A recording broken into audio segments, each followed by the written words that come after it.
और आज ही के दिन 82 वर्ष पहले वर्ष 1943 में नेताजी सुभाष चंद्र बोस ने आजाद हिंद फौज की स्थापना की थी। इसलिए आज हम उन्हें याद कर रहे हैं और दुख इस बात का है कि आजाद हिंद फौज और उनके वीर सैनिकों के साथ हमारे ही इस देश में बहुत नाइंसाफी हुई। और आप जानकर हैरान रह जाएंगे कि आजादी के बाद नेहरू सरकार ने आजाद हिंद फौज के सिपाहियों को स्वतंत्रता सेनानी मानने से भी इनकार कर दिया था। 15 अगस्त 1947 को भारत आजाद हुआ, लेकिन उस आजादी की नींव रखने वाली आजाद हिंद फौज को आजाद भारत ने ही भुला दिया। आजाद हिंद फौज के सैनिकों को स्वतंत्रता सेनानी होने का सम्मान तक नहीं दिया गया और तत्कालीन प्रधानमंत्री जवाहरलाल नेहरू ने आजाद हिंद फौज को कभी मन से अपनाया ही नहीं।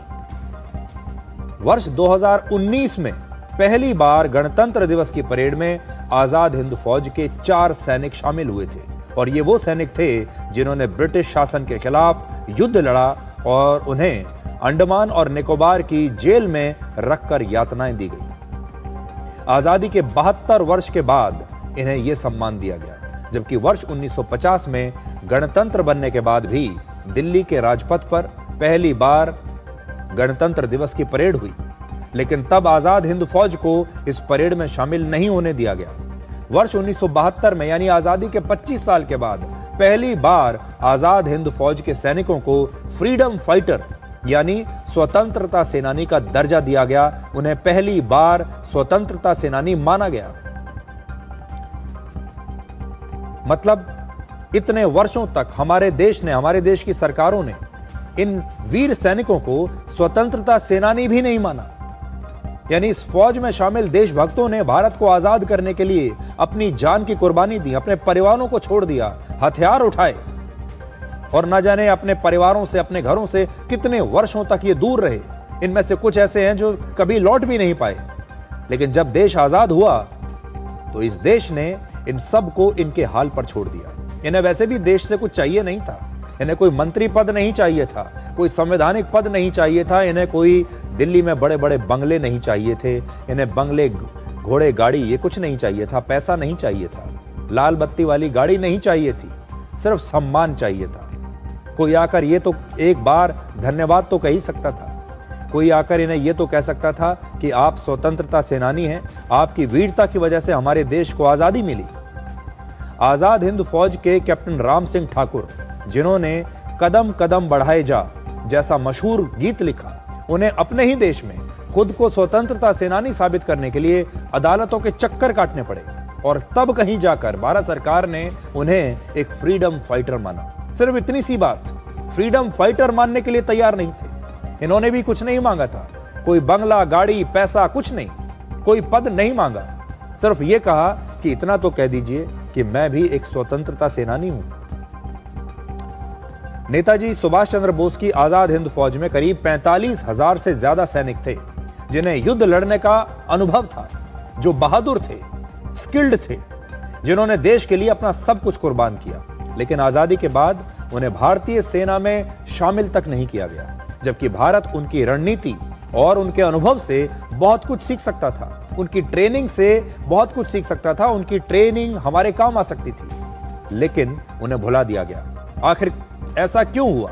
क्या तब प्रधानमंत्री जवाहरलाल नेहरू को यह डर था कि अगर नेताजी की फौज को सम्मान मिला तो नेताजी सुभाष चंद्र बोस का नाम शायद सबसे ऊंचा हो जाएगा? क्या यह एक डर था?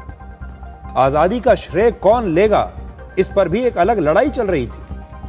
हमारे देश की आजादी में आजाद हिंद फौज की भूमिका की हमेशा अनदेखी की गई है।